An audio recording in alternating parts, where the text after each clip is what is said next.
Bon, tu me promets que tu fais gaffe à ce que tu dis ce coup-ci, hein? Mais oui, oh. Écoute, moi je suis réel sur cette émission, et j'ai pas envie de me mettre mal avec la prod à cause de tes bavures.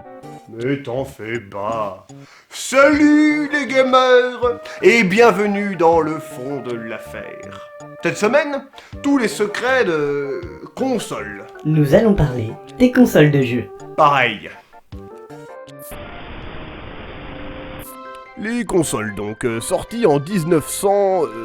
La toute première console à proprement parler date de 1972 et s'appelle l'Odyssey, du constructeur Magnavox.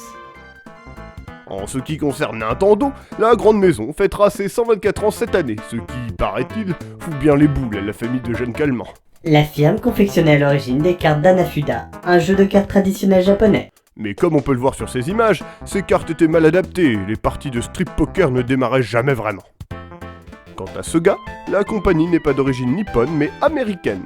Créée en 1951 et intitulée au départ Selfish Game, l'entreprise fabriquait alors des jukebox et des machines à sous. Pour finir, Sony est né en 1946 et produisait des autocuiseurs pour le riz. Bien loin du jeu vidéo. Ah non, c'est pas un jeu vidéo pour fans ça.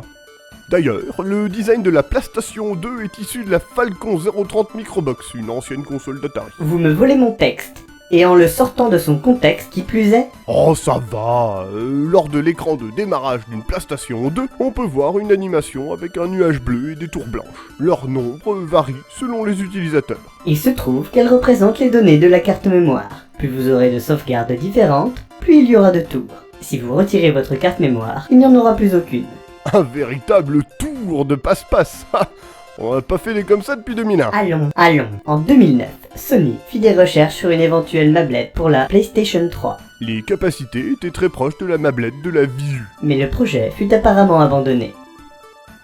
Et les prototypes pour la Wiimote étaient souvent composés d'une manette classique, comme celle de la GameCube, mais séparables en deux parties pour profiter du capteur de mouvement. Cette idée fut abandonnée essentiellement à cause du problème posé par les gauchers. Et oui, il y en a toujours pour poser des problèmes. Là c'est les gauchers, mais sinon c'est les gauchistes ou je sais pas quoi. Nintendo a refusé le projet Natal, plus tard devenu Kinect, car cela ne correspondait pas au public de la marque selon son président, Satoru Iwata. Je l'ai bien dit. La latence inhérente à cette technologie posait aussi un problème au président de la firme japonaise.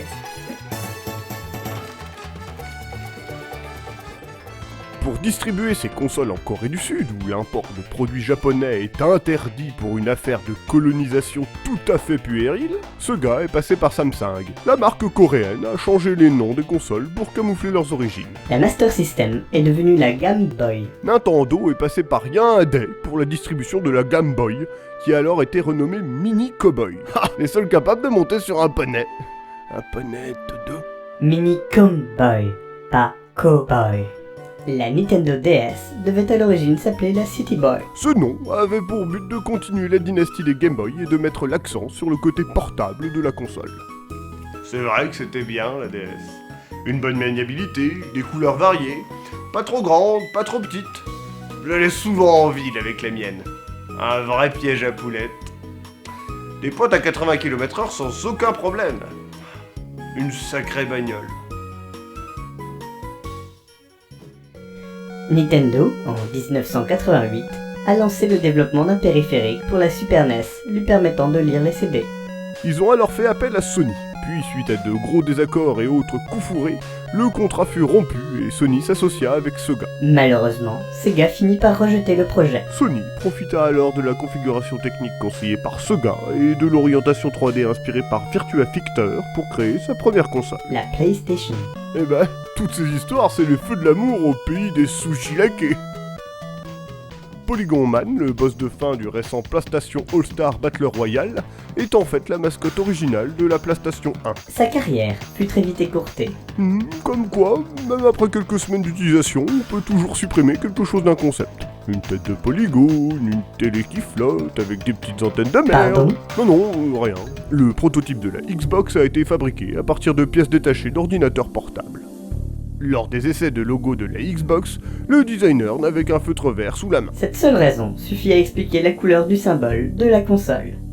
La guéguerre entre Apple et Microsoft n'aura pas empêché Bill Gates d'utiliser des Mac comme kit de développement pour la Xbox 360. En effet, le processeur de la console venait d'une technologie qu'Apple venait d'abandonner. Eh bien, c'est fini. Alors, restez branchés et continuez de surfer sur les internets.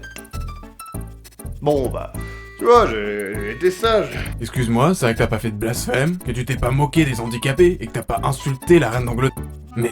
Mais qu'est-ce que tu fais? Bah, je prends des notes, ça peut être utile. Tu veux vraiment que la productrice s'en mêle? Qu'elle vienne. Je peux te dire qu'elle se souviendra longtemps du nom de Jean...